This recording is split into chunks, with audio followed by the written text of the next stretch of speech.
All right, this is the annual Hanukkah video. Did one last year, and I think I'm just gonna keep doing this. And I'm gonna discuss specific facts every time I do one of these related to the annual Jewish holiday of Hanukkah. For your review, go review the Hanukkah video from 2022. You can see a little quick thumbnail of it here. This is going to be the annual reminder, by the way. This is why I'm doing this. To the Seventh-day Adventist, the temple was cleansed from Antiochus Epiphanes in 164 BC in fulfillment of the temple being desecrated in Daniel 8:14. We know this because we got 1st and 2nd Maccabees as well as others, and I've done lots of videos on why we know what we know. But just as a review, look here at 1st Maccabees. So there's 1st Maccabees 4, you can see 52 to 56, and they talk about, so we got dates here, right? On the 5th and 25th date, 9th month, Cheslu, a sacrifice, verse 53 that is, and offered sacrifice according to the law of the burnt offerings. Because of verse 454, look at what time, what day the heathen profaned it, that is the temple. And then when it was cleansed, in verse 55, the people fell on their faces, worshiping God because they had been given success in the Maccabean revolt to take their temple back from this heathen Greek Antiochus Epiphanes. And verse 456, well, we have Hanukkah. And they kept the dedication of the altar for 8 days. This is just a really, really quick review. We can find these events also in 2nd Maccabees chapter 10. I'm just going to highlight these 3 verses you see here. Verse 3, and having cleansed the temple, there it is, Daniel 8:14, done. They made another altar because Antiochus Epiphanes profaned their altar, stopped sacrifices, changed the law. Gee, does that sound familiar, Adventist? Verse 6. And then we saw him previously, and same with verse 6, and they kept the 8 days with gladness, as with the Feast of the Tabernacles. See, there's kind of your relationship to the Feast of Tabernacles, Feast of Booth, Sukkot, that you're going to see here in a minute. 10:8, they ordained also a statute and decree that every year in those days, in other words, we're going to keep this Feast of Hanukkah, and it was decreed here. Christ attended that very same feast that you see being decreed there in 2nd Maccabees, saying the Jewish nation is going to keep this every year annually. And what happens in John chapter 10, verses 22 and 23? There it is. And Christ attends it. Now, it's a very common Seventh-day Adventist argument to make this argument. Well, just because Christ went there doesn't mean that he sanctioned the event or that he agreed with the event. You know, this is just another way of saying this is just that kind of argument, that kind of weak, anemic argument by the Seventh-day Adventists is just more revelation into your low view of Christ, Seventh-day Adventists. Because that's how your reasoning goes. But let's apply this defective Seventh-day Adventist reading. Because you saw already in Maccabees, the feast, the official, and one of the official ones from Leviticus 23, that the Jewish nation celebrated was the Feast of Booths, Feast of Tabernacles, Sukkot, which just precedes Hanukkah. Jesus attended the Feast of Booths, and we can see that in the scriptures. And you know what? He attended it in exactly the same manner he attended Hanukkah, which is what? He just showed up. Let's look at the Feast of Booths and see that Jesus just showed up like he did at Hanukkah. Let's look here. There's John chapter 7, which is Jesus at the Feast of Booths. Verse 2, right? Feast of Booths is at hand. So our table is set. Now, Jesus is asked to go to it. He says, my time is not here. You can see in verse 8, he tells the disciples, you go. I am not going to the feast. But things changed. Oh, I love this, by the way, Adventist. You think Jesus is God, right? Does God ever, you say, God never changes. Wait, verse 8, Jesus says, I'm not going. Verse 14, Jesus went. Okay. Anyway, I didn't plan on saying that. Here we go. John 7:14. And in the middle of the feast, Jesus went and began teaching. Jesus just showed up. Let's look at John chapter 10. The festival following the Feast of Booths, and Jesus what? He just showed up. Same way he showed up for the Feast of Booths, he showed up for Hanukkah. He's there. He knows what's being celebrated. And Jesus' attendance at the Feast of Tabernacles, the Feast of Booths, that's not being disputed, but yet he shows up in exactly the same way when he shows up for Hanukkah. This year I'm going to focus on, I really want to focus on the Jewish understanding of the Hanukkah celebration. I want you to pay attention as we talk about this Hanukkah celebration, and notice it's all about the sanctuary. It's all about the temple. By the way, no believing Jew is going to agree with Seventh-day Adventist interpretation of the sanctuary needing to be cleansed starting in 1844. That's not documented anywhere. And by the way, no Protestant believes the sanctuary was beginning to be cleansed in 1844. This Seventh-day Adventist belief places Seventh-day Adventism outside Christian Orthodox Protestant faiths, which is why Adventism is not a Protestant faith. You don't hold Protestant faiths. You hold your own wacky views, and this is just one of your biggest wacky views. So that's why Seventh-day Adventists, you're not Protestants. So let's look at the official Jewish teachings. And we're going to look at this book here called the Haftarot. Matter of fact, it opens up in, like our books in the West, we open them up like this, but if you open up this book like that, you're opening up backwards. You got to open it up like this. This is actually page 1 over here. So we're going to look at this book right here, which this is the official Jewish teachings on what you do during Sabbaths, festivals, and fast days. How are they to be executed, and what kind of scripture readings are you supposed to do? This is the official Jewish book here, and you're going to see it here in a minute. I'm going to focus on, when we usually think of Hanukkah, us that are not members of the nation of Israel, we just think of the 8-day celebration. Think about it like this, though. What happens if a Sabbath falls during that 8-day celebration? Or 2 Sabbaths, because you could have 2. That's a very special day in the nation of Israel, and that's what this book addresses. What do you do on a Sabbath day in Hanukkah?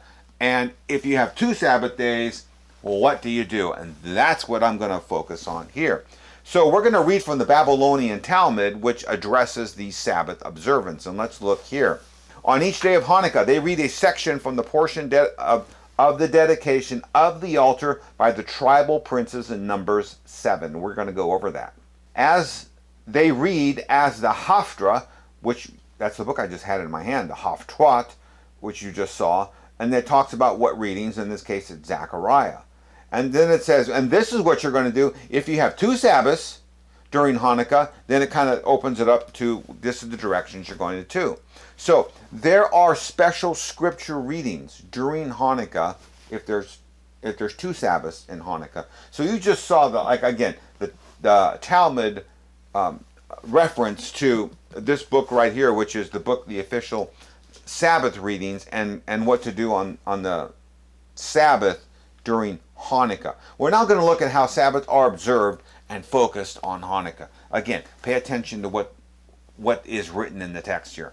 So here's that very same book that I just held up, and you can see this here. Copyright in 2002.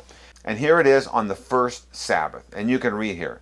And they talk about, since olden times, we got this Mishnic ruling that on the Sabbath, Hanukkah, this is just the first Sabbath in Hanukkah, one reads from the portion dealing with the chieftains, and this is a reference to the Mishnah here. It says, on this basis, the ancient custom in the land of Israel was to read from Numbers 7:1 through 8:3, which again I said we're going to mention. We're going to turn the page here. And it says this. Commenting on this Mishnah, one of the rabbis said that because this deals with the dedication of Hanukkah, of the altar, and then again you see the Babylonian Talmud reference that you just saw. And this observation reinforces what? The typology between the first shrine, the very first one in Moses, again that's number 7, built on the way to the promised land, and how the temple was restored after the exile, and this is actually by the Maccabeans centuries later. They use a different name for them, but it's actually the Maccabeans. So you saw that Babylonian Talmud reference and Numbers 7 reference, because that's what's read. Number 7 is a dedication of the first tabernacle in the Bible by Moses. Hanukkah's all about the dedication of the temple. Every observer of Hanukkah, you know what? They know what Hanukkah's about. They know it's about their temple and it being, in this case, rededicated because it was profaned by Antiochus Epiphanes. Now, to celebrate the cleansing of the temple, like I said, is to read Numbers 7 and 7:1 through, I think it was like 8:3. And it talked about the princes. So look with me here. Here is just the first prince. And if you look at number 7:1, this whole Numbers 7 just repeats itself, starting in verse 12. And it says, he presented an offering on the first day, and it comes from the tribe of Judah, and then it talks about what they offered. And then it goes to the next prince, and what they offered, and then the next prince, and what they offered, and on and on and on.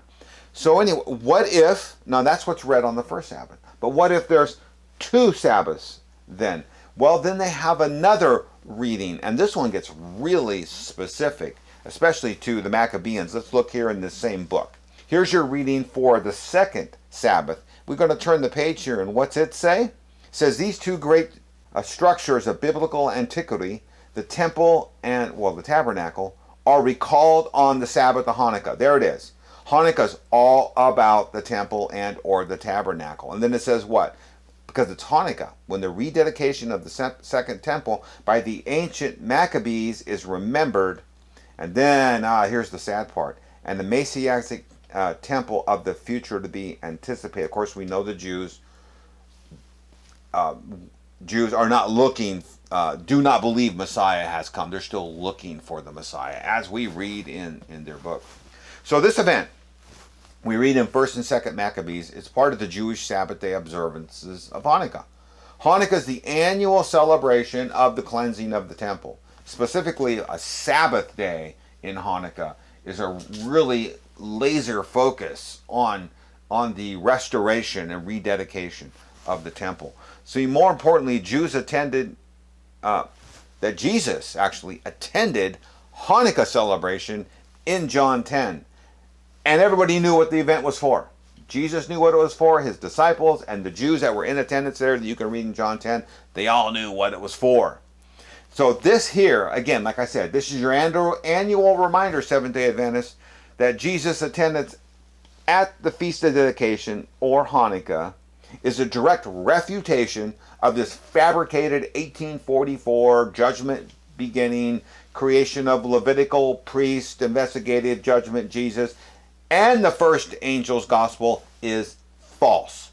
Hanukkah refutes Seventh-day Adventism. John chapter 10 helps us with that, and Jesus attended it, and everybody knew what it was for. This Hiram Edson vision the day after the great false prophecy of William Miller in 1844, and then the confirming vision by Ellen White, which Defeating Adventism number 47 covers, shows that this false investigative judgment doctrine is not based on the Bible, but 2 crazy visions.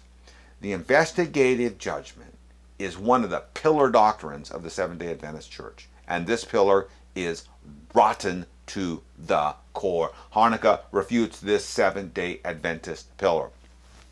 The investigative judgment, it's a gross heretical Seventh-day Adventist doctrine among many other teachings. And here's what's so gross to me about the investigative judgment doctrine is in Seventh-day Adventism, investigative judgment Jesus doesn't die on the cross for a single sin, because no sins are forgiven prior to 1844. It's only when investigative judgment Jesus goes into the sanctuary and starts cleansing it, because he opens the books, that sins are forgiven.